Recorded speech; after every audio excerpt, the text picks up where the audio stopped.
So streaming is on now. I'm just waiting here to see if we do get the picture or not. So if we have the correct resolution here. So I'm testing ultra low latency, so that should only allow 1080p max. Okay, that does seem to work. So we do seem to be streaming in the correct resolution. Okay, bear with me guys here for a few minutes while I spam these links over to Twitter and stuff. And yeah, then we'll get started on the actual how to do like RAM tuning stuff reasonably quickly. So let me just get the link. Wait, how do I even find the link? Okay, wait, oh no, I don't want to copy those. Those are not, do not want to copy those. So if we refresh, yeah, so this is super also difficult. So I'm using two keyboards, two mouses at the same time, and I have these like flipped around in the like different order than what I usually use two computers with. So this is going to be kind of difficult, and this is really far away also. So let's copy that and paste that into Twitter. Oh, paste. Okay, we did get a YouTube link. I'm assuming this is the right one. Let's just quickly type something in here. How to efficiently overclock RAM.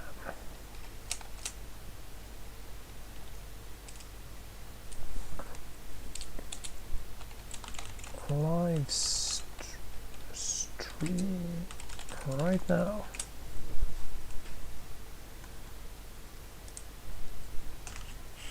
Okay, I got that keyboard also on the mouse cord.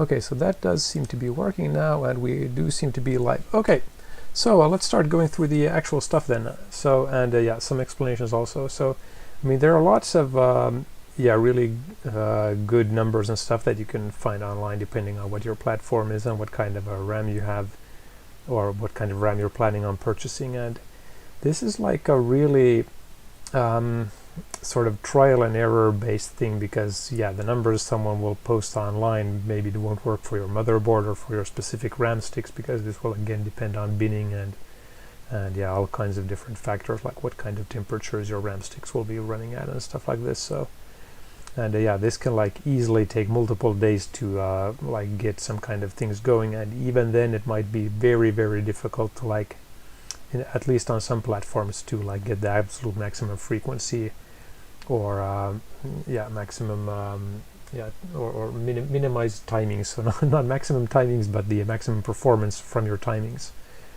And yeah, this got to be really frustrating, because yeah, I feel like just wasting a lot of time. So I sat down and thought about, okay, like how can we approach this from like a more reasonable sort of angle, and like get like more reliable results faster, because a lot of time you're just or otherwise it seems like most of the time you're just like reviewing like the same settings over and over, and this like ends up taking a lot of time. And yeah, if you're like me, that's doing like, yeah, some gaming or testing like after hours, or yeah, I mean, you don't want to be wasting time. You don't have time to waste anyway.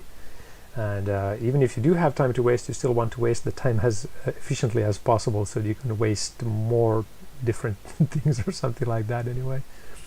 So yeah, let's look at what we have here. Okay, I did manage to use the correct mouse. That's good.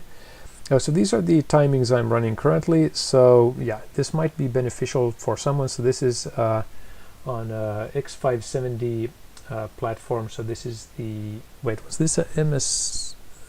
No, so this is the, yeah, Asus ROG Crosshair 8 Hero Wi-Fi motherboard. So yeah, that's a really long name, so it must be very important.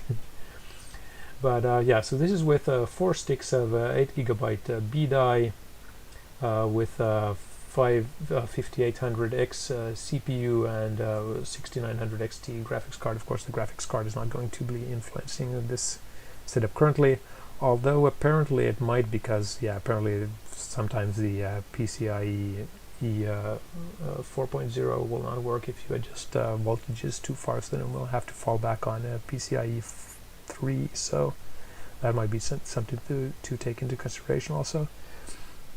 But yeah, so yeah, if you happen to be on the exact same platform, then you might be able to use these settings as a initial guess or something. Of course, this is not the full settings are not.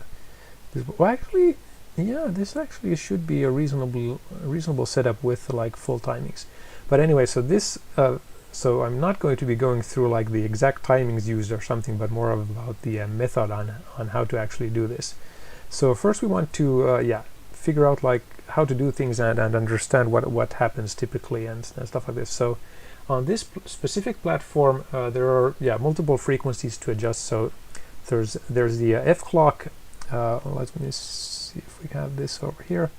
So yeah, the F clock. Then we have the M clock. So that's the actual bus speed that your RAM is running at. And the U clock, I believe that's the frequency that the RAM controller is running at.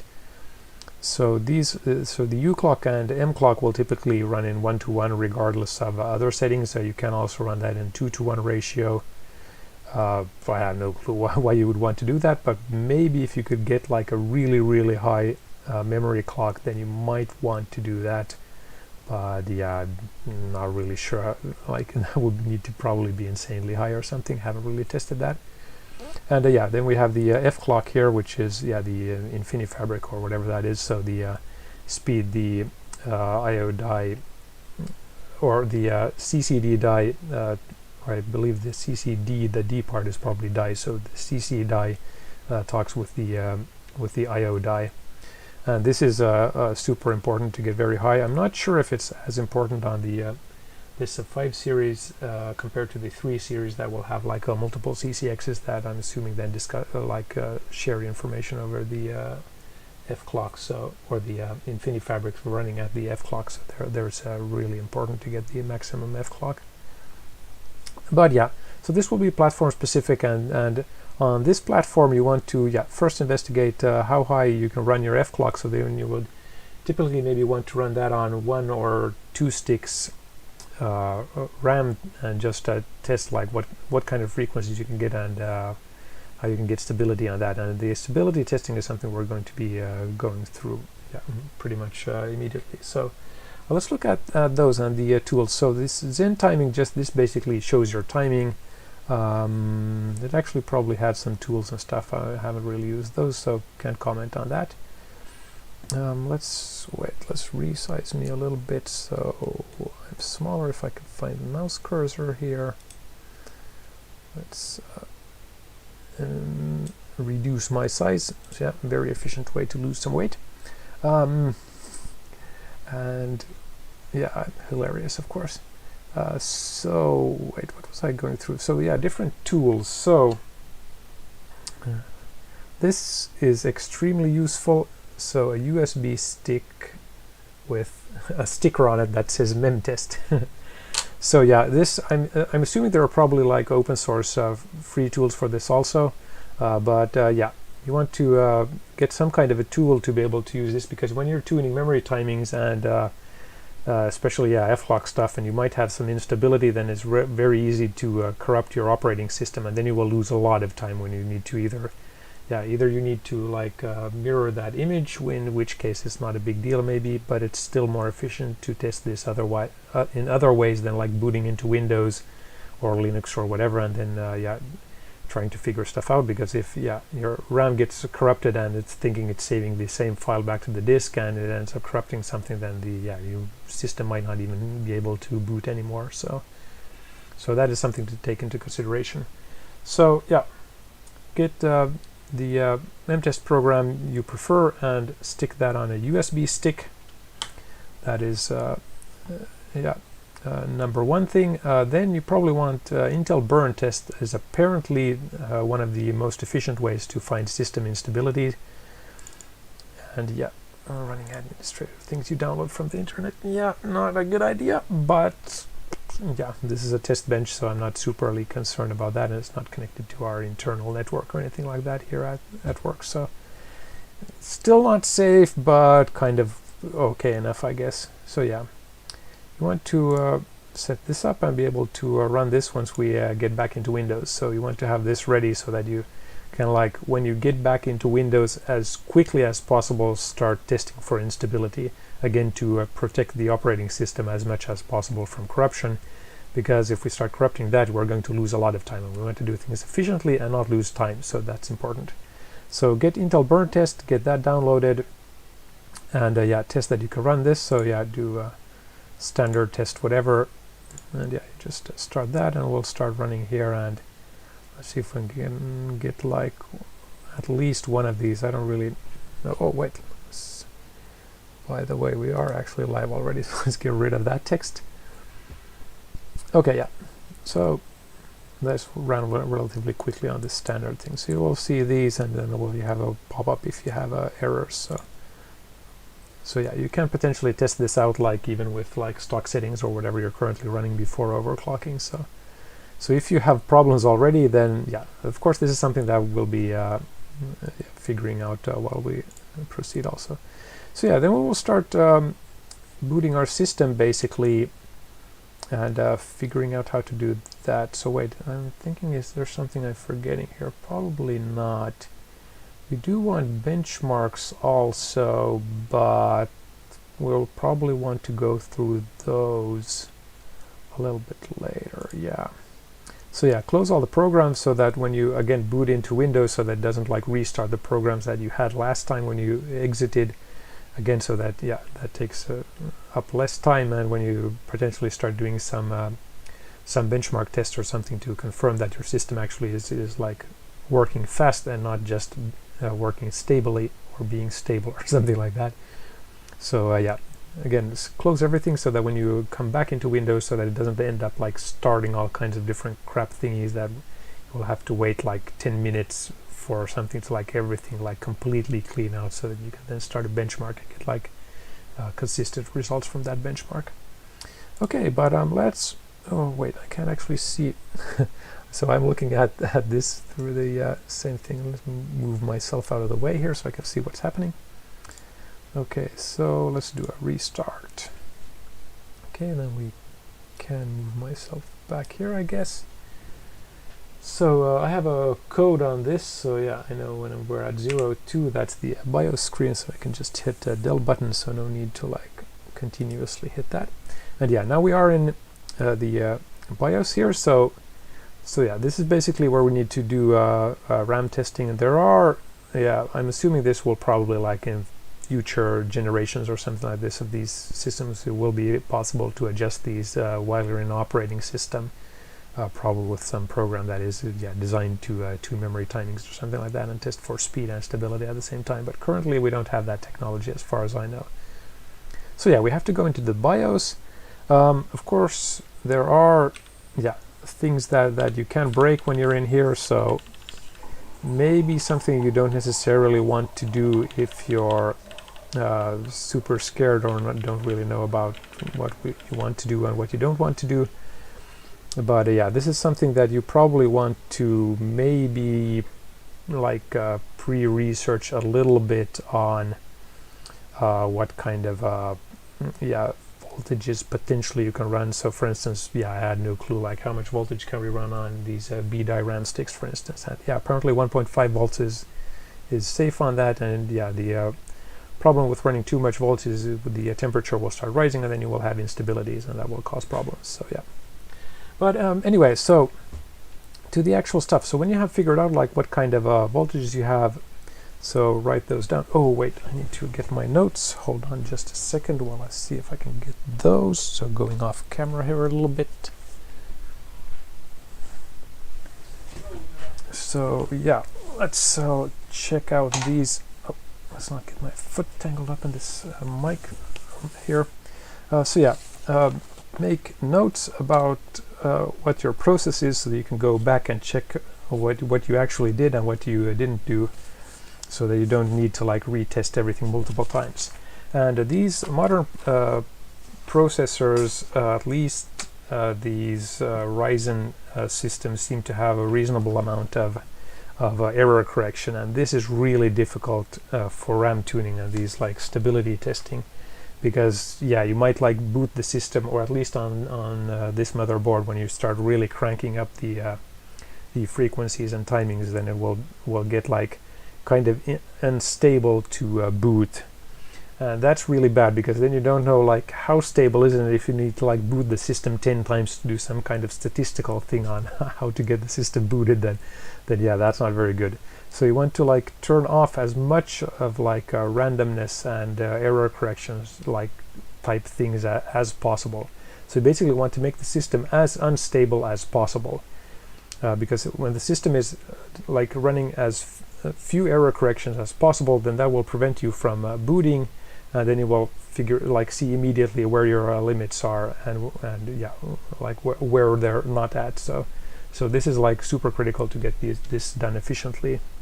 So on this specific platform, that will be yeah, let's see if I can remember everything that you do here. So at least, let's see, I think it's probably in DRAM timing control. Oh yeah, it was in here. So these are all the actual timings here. I mean, this will vary widely based on what BIOS you're running, what system you have, and stuff like this. So on this we want to run disable gear down mode, because that is like some type of slight error correction thing that stabilizes the system. And again, we want to make it as unstable as possible, so we get more consistent like post failing. So posting is when you're try to boot up the system and get like the post screen before it actually starts booting into your operating system, before you like jump into your BIOS setup screen that we're in now. And we want to make the system as unstable as possible, so that if there's some kind of hint of instability, then you won't get into this BIOS screen. And so we want to disable gear down mode, and get this command rate. So on this system, for instance, I want to set the command rate also 20. I'm assuming this is probably not error correction related, so it wouldn't really matter. But we want to run this on 1T because it's faster than running it at 2T. What else do we have here? Then there are clock settings. So let me just move my screen down a little bit so I'm not blocking this setup too much. Okay, this is actually much better. So then other things to turn off. Were they in here maybe? Everything's pretty much on auto. Okay, these are overclock relating things. So this is not CPU overclocking stuff. So luckily on this system, CPU overclocking basically works completely independent of the RAM overclocking. So that's super convenient. So you can just like overclock the RAM without having to care about that affecting the CPU by some heat management or something like that, which you have typically on single die systems when you really are pushing clocks super high. Where was it? I think it was... Okay, So the fabric things... Let's see, were they maybe in here? No, I don't remember where they are in this BIOS anymore, but... memory timings, no, not in there. Memory addressing, not in here. So basically, on this system, you want to turn off Infinity Fabric like downclocking.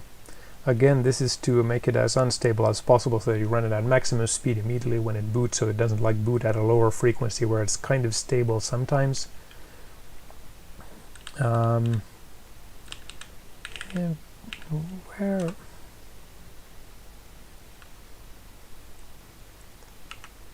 Okay, I'm confused now. This is a super good like know-it-all video, but again, this is more about figuring out the correct technique. So anyway, figure out where on your system to turn off the InfiniFabric downclocking, so you basically run it at maximum speed all the time. Where actually? This is kind of embarrassing here, not remembering where this setting is on this BIOS. I'm assuming is it under AMD overclocking? It might be in here actually. Oh, probably in here. Nope. was not there.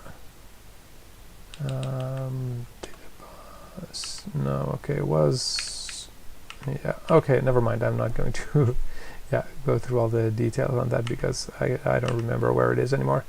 But yeah, so turn off that, turn off also, I think that was in here maybe. So there is also memory saving settings for the DRAM that you also want to turn off. Again, to basically force it to run at full speed all the time. This will, again, yeah, your BIOS will have things in different locations anywhere, so I'm not going to spend lots of time figuring out or trying to remember where exactly in the BIOS these different settings were. But turn off like all of this and run everything at as maximum speed as possible. And yeah, then basically you just start booting the system and figuring out yeah, what kind of limits you can run at. So on this system, for instance, I needed actually to, by trial and error, figure it out that I need to run the 4 sticks on VDI, which is much more difficult to run for the system than 2 sticks. So I figured out that I need to actually clock this down all the way to 3000 to be able to stably, like consistently get back into the BIOS. And yeah, once we have this clock down, then, and so yeah, then we basically just, yeah, save settings, reset. And yeah, then we check, can we boot or not? We are, so yeah, it is scrolling through the boot codes perfectly, and we are at 02, so we can get back into the BIOS setup screen here now. So this is a successful boot, nice. So then what happens, I'll just give you an example. If we crank this up to, let's say 4,000 or something. So let's do 4,000 at without gear down mode. So this will not work. So we just, yeah, that's what I want to do. So crank this up, and yeah, then we have a F9 on the code here. So it will retry a couple of times. And yeah, so this basically immediately fails. So this is a good sign that okay, we are like way past the stability area, and because we have gear down mode turned off, and yeah, basically all the other stuff like this kind of power down mode things turned off also on the controller and things, then we get like a consistent non-boot. And this is good because now we know, okay, we're above some limit, so we need to tune things down. Yeah, so let's get back into BIOS here. I think this is on fixed boot, and it's good to like have like a couple of retry amounts here. So as you can see on screen, the system has posted in safe mode, blah blah blah. So let's jump back in here, and so this is something that BIOSes will have typically problems with. So applying settings in correct order, which I'm assuming is incredibly complex with these types of systems, which you have multiple rails at different voltages and different types of power saving modes and stuff like this. So you will need to figure out on your platform also and like figure this out early, like, okay, what's a consistent way to reapply settings that have worked. So on this specific system, I first need to get it back to some setting that I know will boot, so that all the voltages and stuff, and I'm assuming some kind of timings, are applied correctly. So if I like go back to 3800 now, that previously did work, it probably won't boot now. So I need to go down to a really low speed here, so go down to 3000 again. Let's save that, reboot, getting a, yeah, it's holding 15, F9, okay, that was not good. I need to go down even further then to get a consistent boot here. Or we'll see. I mean, if we do get, okay, holding 15, I think, okay, F9 again. Okay, yeah, so the memory training things, so we have lots of settings that are on auto, and these will be like scanned or tried or whatever the system is doing. Okay, we actually will get in here, I think.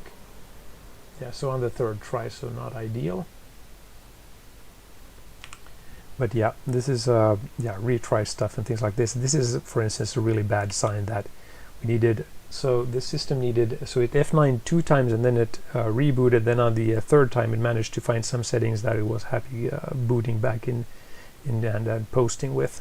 So this is yeah, not a good situation. Sometimes this will be due to like the auto settings not knowing exactly what kind of settings to run.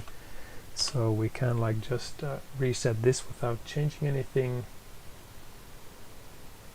Okay, and apparently it does have some good settings now, because now we do get, yeah, it scrolls through all the codes instantly, and we get a 02. So on this board, yeah, that means we can yeah, then press del and get back into the BIOS setup here. So okay, now we are back, and we so on this setup, for instance, we can check that we actually are running the set settings. So we can see that, yeah, our DRAM voltage here is at the setting here. So if we get a non-boot, for instance, that the F1, we're down at like base settings of, I don't remember what that is, like 1.2 volts or something like that, and all of these other voltages will be at the default settings. And again, this is super complicated, I'm assuming, with these systems to like apply these in the correct order, so the BIOS might have problems figuring this out. So yeah, now we're booted back up, and now we can start trying different things. So now we basically want to first boost up the F clock as high as possible. So yeah, I know that this will do 1966 on the F clock, so let's just confirm that. Okay, so we are scrolling through the codes here, and it does seem to be happy. And again, just being able to post and get into the BIOS does not mean your system is stable, or that you want to boot into operating system. That is something that you want to be clear with. But yeah, so we can run this. I'm assuming we might even be able to run at 2000, but yeah, unfortunately the memory system is not able to run at 1-to-1 ratio. So yeah, well, let's turn this back down to the settings that work. So yeah. So we basically play around with this, then we bump up the memory speed and boot. So yeah, let's do that for a few times here, so we have something to look at here. So yeah, let's put the F clock down and the RAM speed back up. Let's see, do we get a consistent boot or not? Okay, we're all scrolling through settings, so I'm assuming we will get a successful post here. And we are 02, yep, so we do get into the BIOS again. Okay, so then we can start cranking this up, and this is relatively good. So yeah, let's crank this up further. So again, because this is a system that is relatively well decoupled between the F clock and the DRAM clock, so we can like tune these separately without running into big problems, and like coupled instabilities, especially when we have the system tuned to be as unstable as possible. So yeah, again, we can get back in here, and yeah, then we just continue doing this until we like hit some kind of a limit. And on this system, that limit was initially on auto settings. I could do 3666. So this is yeah, not actual megahertz. This is like this BIOS is completely bullshitting you. This is a DDR speed. So DDR 3800 is not the same thing as 3800 megahertz. This is complete bullshit. 3800 is actually 1900 megahertz, so this is why 1900 is a 1-to-1 ratio with a 1900 and not, yeah, so this is just basically lying. So this is 3800 DDR, not 3800 megahertz. But anyway, so yeah, this is a 1900 setting, and getting this to boot was really difficult. So you need to just bump this up until you find like an area where it sometimes boots a little bit, or if you find a hard limit where you can't like increase the megahertz further, then you want to try to play around with different settings and see like how high you can go, and if your some settings will affect this. So for instance, adjusting your voltages. So okay, if you bump this voltage by 20 millivolts, and then you need to reboot to apply that setting, then you come back in here and see, okay, can you bump that speed higher? And okay, if you again fails to boot, then on this system, yeah, you will need to bump this memory frequency. You go back down to 3000, or like even lower, like 2800, something like that, and then reboot so that all the voltages are applied. Then you go back and try the higher setting that you're going for, let's say 3733 or something like this, DDR, and yeah, then you reboot. If you can post, then okay, that's a good sign. And again, because the system is, I mean, we have that tuned as in to be as unstable as possible, then being able to post is a good sign that it should be working. So we don't need to like do multiple reboots of the same thing to see like how stable it might be. Okay, so then we figure that out, and yeah, then we need to start taking like notes. So let's see, can we like, yeah, we have lots of these notes and multiple pages of these. So yeah, but this is all relatively quick because we don't need to boot into an operating system. We don't need to run any kind of testers or anything like that at all. So we just like do posting, and yeah, of course, because we need to do like an extra reboot, then yeah, that ends up taking a little bit extra time, but it's not too bad. So on this system specifically, let me just show some examples. So to be able to run this at 1900, both on the F clock, U clock, and the DRAM clock, we pretty much need exactly these voltages. So needed to increase PLL voltage again. There are like so many different settings that you will need to look on forums and stuff, like what kind of voltages on your specific platform are things that other people are running, so you can get some kind of ideas on what to maybe try out and get some kind of initial guesses, because that will speed up the process usually. So yeah, you just basically write down what you try and what will work and what doesn't work.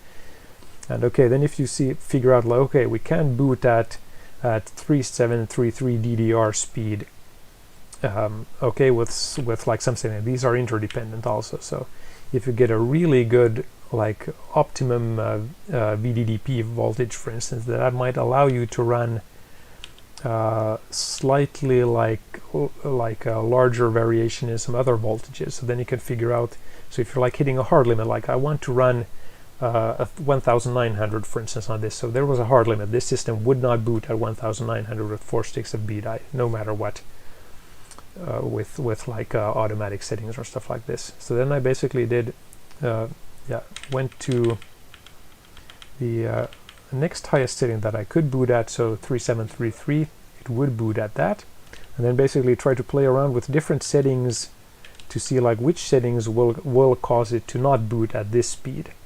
And okay, then you like try needed to figure out some kind of voltages for that, and then DRAM timing control. So these were relatively important to get adjusted correctly.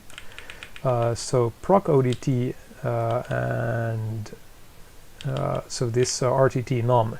So these were important to get absolutely correct, and I'm assuming this will be dependent on your specific like serial number of your card, because it will have like slightly different changes and slightly different chips and stuff, and everything will influence this.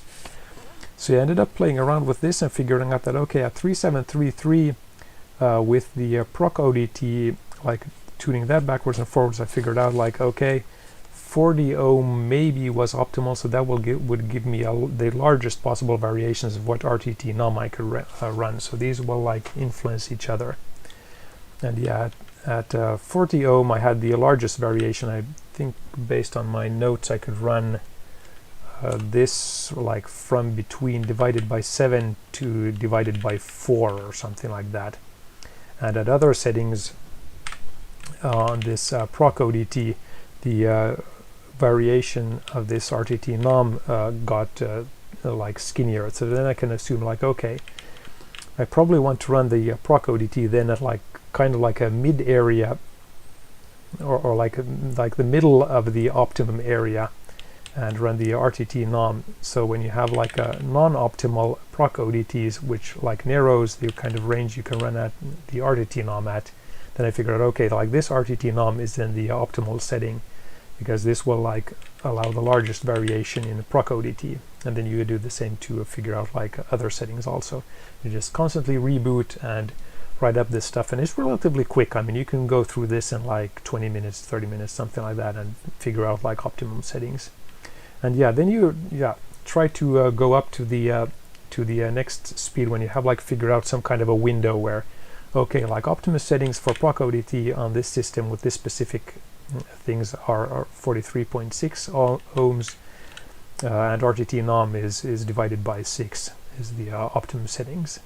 So yeah, then okay, these like look to be like in the middle of the ranges where you can operate this, and so these are probably optimal. Then we can try, so then we go back and try to bump this up to the next speed. And yeah, so then we've got this, we're at 1900, so then we hit save. Let's see if I've like adjusted something else or not. Okay, so we are going back in, and yeah, then with some kind of luck you get a successful post at a frequency that you weren't able to reach previously. And this is like relatively quick and easy to do, and again, because we have disabled as much of these automatic correction things as possible, then we don't need to like reboot 10 times to see what kind of statistics, like okay, like 3 times out of 10 we can't get it to post or something. Yeah, you have big problems if you end up doing that. So yeah, once you get that done, then we need to start doing these testing. So basically we want to have a bootable, let's see, can I get that into our test system? Yep. And then we need to set our boot settings also to allow, so yeah, I want to allow non-UEFI boots, because yeah, this is a non-UEFI boot thingy. So then we need to do a reboot here, so that I'm assuming there's some quicker way to do this also, but just applying these settings so that we can boot non-UEFI stuff. So I will speed up this end of this because I need to end this stream and start heading home soon. So wait, boot settings. So let's, yeah, so then we just boot onto this USB stick here. Okay, this capture card is working, nice. Okay, let's move myself out of the way here so you guys can see what's happening. Okay, so then we're running this test, and again, this is super important to do from a USB stick or some other boot, because this saves you so much time, because you don't need to care about if your system is stable or not. You can just, yeah, you just need to be able to post, and then you repost and go back into BIOS and retest things, and you don't need to yeah, be scared about corrupting your operating system and like, yeah, needing to reinstall this, or yeah, you might have like a lot of time and effort put into that. So yeah, this will save you a lot of time. And yeah, this actually will take a little bit of time to run here, but this is actually a relatively good setting here. I'm not going to go through run this too much, but this does give, so it does some initial tests first, and then after that it gives you, yeah, kind of a speed score or something like that, so you know, like, so then when, yeah, you do this a couple of times, you know that, okay, what should this speed score be. So the stability will also influence what kind of performance your system has. So your system has. So if it's kind of unstable, but there is like error correction fixing things, so it doesn't give like errors or anything, but your performance will suffer hugely. So you don't want to run a system that is even slightly unstable. And yeah, the only real way to really test that is to get some kind of a performance metric, and you ideally want to run some kind of that before you boot into like Windows or Linux, whichever you're running. So yeah, on this system we have, yeah, around so with this memtest setup, we're running 472.5, 471, something like that. Okay, so yeah, and as you see now, we are getting errors and relatively quickly, and we're not corrupting our operating system at all because we're booting off a USB stick. So nice. Then we can just hit the reset button here.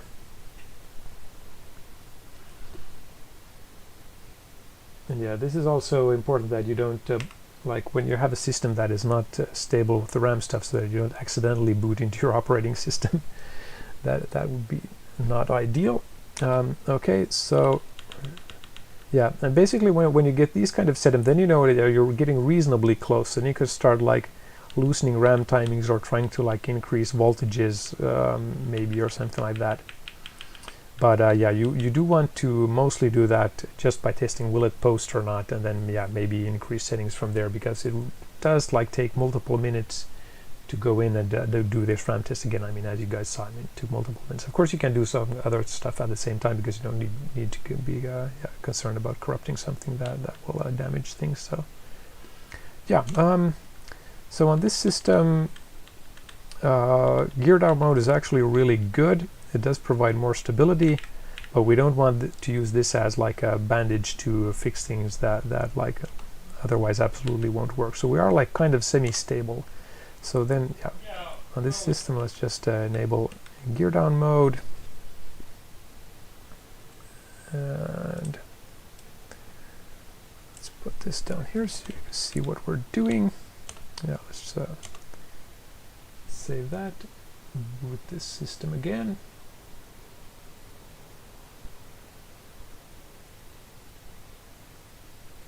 Okay, we can post again. Nice. Okay, so yeah, I know because I've run this already. So yeah, if you boot back into on the USB stick and run that, then it will work on these with these settings. So I'll just disable these and boot back into Windows, which I have on this system. Yeah, Linux is of course preferred, but yeah. So yeah, go off screen here for a second. So I'm heading home here shortly. So let's start putting the turning the car heater on. And yeah, oh, this stream has taken a long time. Yeah, I'm really inefficient at going through things. Like testing stuff is actually quicker than talking about testing stuff, so that's kind of problematic. But yeah, so let's go here. Okay, and my keyboard is hidden, so you won't see my well, let's see if this, no, that was not correct. This is super difficult with the lag between the capture thing. Okay, now got it here. Okay, and then, oh, wrong mouse.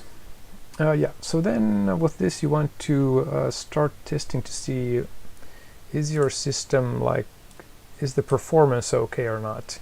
And I mean, you do get, yeah, you want to do some kind of testing with that before you boot into Windows.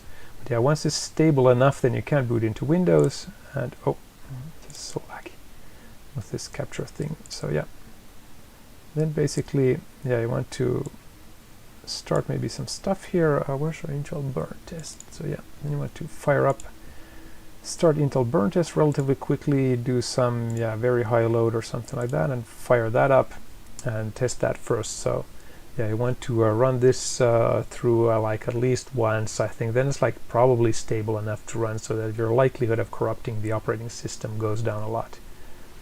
Yeah, because yeah, I'm ending this stream shortly, so I'm just going to stop this and close these. So let's do maybe, so yeah, Benchmate for instance is, yeah, highly recommended, so we can just fire this up maybe and do some kind of yeah, CPU tests. So Intel burn test is really good for testing stability, but you also want to test for performance, because that's, yeah, equally important. I mean, there might be errors that yeah, something is correcting in the background, and those corrections will take like huge performance hits, especially in like games where things are like single threaded and like really queued up. So if that single thread, yeah, has some kind of problem and needs to redo something to fix something, so these like, yeah, modern systems do have like built-in error correction stuff that, yeah, potentially can like hugely tank like your 1% low performance, or yeah, this kind of increased stuttering heavily. So yeah, you want to test this, and you want to so you need, oh, this is really difficult with like lag on the mouse. Okay, but yeah, you want to run this and test for scores, and then you want to compare these to yeah, scores from your CPU basically on yeah, other systems that you have. Wait, can we? Okay, our resolution is so small that this goes off screen. Okay, never mind then. Are we actually? Oh, we might not actually be at HD resolution. Is this maybe at 720p or something? I don't know, but it doesn't really matter. Okay, but yeah, then you want to do performance runs and test your performance and check these against like yeah, records for the specific system you have, and see like if these numbers are good or not. And yeah, do gaming setups and stuff like this.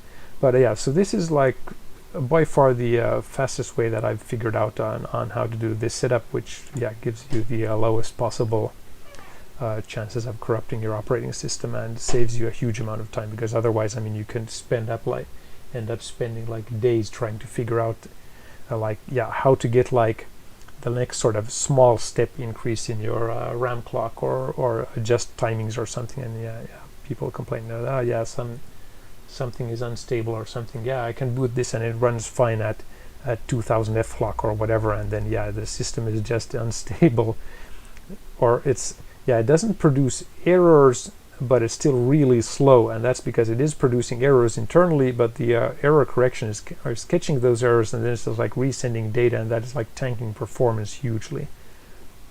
So this is something that you want to look into. But that's basically what I have for you guys this time. Just quickly trying to rethink if I forgot something or not. Probably not. But again, testing for stability, that's probably the most important thing. And RAM temperature, I think probably Intel burn test is probably the best for testing RAM stuff, at least what I know of. I mean, I'm not a professional overclocker person or anything like that. I was just like completely fed up with the like severe lack of any kind of information on how to actually like do this stuff in a timely manner, and how to like reliably like figure out RAM clocking without like risking corrupting your operating system, which will really like be a big bummer if you need to like reinstall stuff and you're not really set up to do that, so you don't have like a spare image of your operating system that you can just like plug in and rewrite over again. So and with this type of a setup, I think you can probably like get the RAM timings like relatively tightly tuned, so when you're like familiar with going back into BIOS and adjusting some things and seeing can you post or not, and starting to like reduce the amount of the auto settings you're running and like manually tuning these in. So this system again is like sometimes the auto settings are not ideal, and again like we are booting at higher settings than what the auto settings will do. So it's not like you want to like reduce the amount of auto settings as much as possible, and this is a very efficient and sort of stable way to do that. So hopefully this helps you guys, and feel free to link this to other people. This has been incredibly long, but this is also a live stream. But I don't have time. This is like not my main job or anything like that at all. This is just like a after-works hobby, like trying to hopefully help someone else out also. So please feel free to link, and definitely feel free to link at specific timestamps or something like this, so you can maybe save some time to other people coming in here, because this has been a really long. How long has this been? 47 minutes or something. Super long. But I think it probably 3 hours, 4 hours times something like this. With the right tools you can like reach higher speed and stuff like this. So if I had, for instance, known this technique, then I could probably have gotten this 4 sticks of BDI at 1900 megahertz going at much quicker than what I previously done. Previously I was like getting the system to like boot maybe 50% of the time at that 3733 DDR speed, so whatever that is, 1866 megahertz I think. And then it would boot like 50% of the time, and then you needed to like reset the system multiple times, and then you would get it to like post once and then get into Windows, like, well, how unstable is it? And then you run like Intel burn test. Well, it seems kind of stable in Windows, but because it doesn't like really post very reliably, then you're not really sure about that. And like sometimes when you post, it might like apply different automatic settings, and then it might be unstable sometimes and stable other times. So that's not really a good time. So but hopefully this helps you guys, and feel free to link this, and comment on this, and post on forums and discuss what kind of things can be improved, and feel free to leave comments on this also on how to improve this technique. So hopefully this helps people, because overclocking CPUs is relatively easy and straightforward. But overclocking RAM is something that yeah, there's like virtually no information on that at all, and just yeah, try settings and then boot back into Windows and then try things, and then oh, I ended up corrupting the operating system. And you even hear like yeah, professional people that actually like do overclocking like kind of as part of their job, like having problems with this. So yeah, maybe we'll see if we can yeah, tag some of the reviewer guys or something that I've seen reviews of with having problems with this. So hopefully that could like maybe even help some pro guys. Of course, like not the top pro guys will probably know how to do this, but yeah, hopefully this helps other guys getting started. So it's not super scary, but of course, yeah, there is of course the possibility of destroying things if you put in wrong numbers or stuff like that. So yeah, but at least you shouldn't corrupt stuff, and like adjusting timings too tight or something like that will probably, hopefully not end up destroying your stuff. Of course, who knows, maybe it will, maybe it won't, so that's of course yeah, your own risk. But yeah, have fun with your systems, and have fun as efficiently as possible so that you have yeah, more time to do other fun stuff. And yeah, I'm going to be ending this now, so see you again next time with some completely other random topic. So we'll see, maybe some gaming, maybe some other tech stuff, or yeah, we'll see what we come up with. But yeah, hopefully this helps you guys. Bye.